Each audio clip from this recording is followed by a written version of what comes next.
in the prequel trilogy we finally get to see the preliminary stages of how a Jedi Master, or Padawan even, gets to the point that he or she is at. And that is by first entering the academy as a youngling.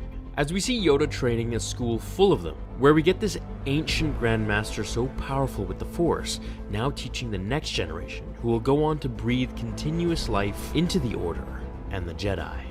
Then of course that all came to a blazing halt when Anakin got in the picture, but we won't get to that in this video.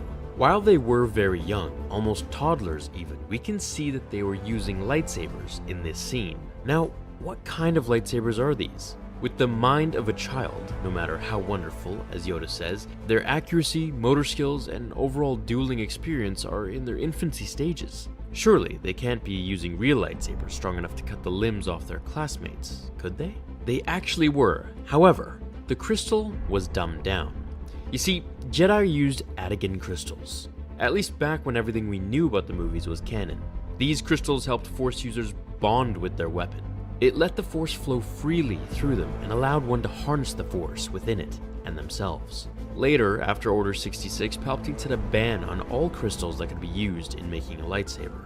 For this reason, it's still a cool fan theory to think that Luke is using Qui-Gon's lightsaber crystal in his green bladed weapon. As for the Younglings, they used a variant of this Anakin crystal, Cathite it was called. This was the most common form of Anakin crystal, followed by Relicite and Danite.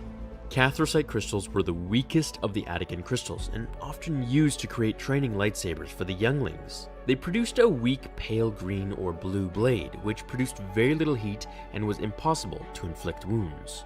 So what made them so weak if they were from the main crystal source itself?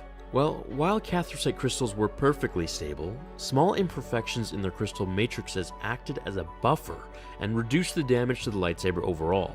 This made it a pretty good choice to use for a youngling's first lightsaber. This kinda sounds like the opposite of Kylo's blade, don't you think? His is extremely unstable with imperfections, however it seems much more powerful, like it burns at a hotter and more volatile temperature. You're so right. Spewing sparks in every direction. Now we can see why the younglings never even tried to fight back against Anakin. Not in the movies, not in the novels, or even in the comics. Because even if they could stand a chance, their lightsabers just weren't real.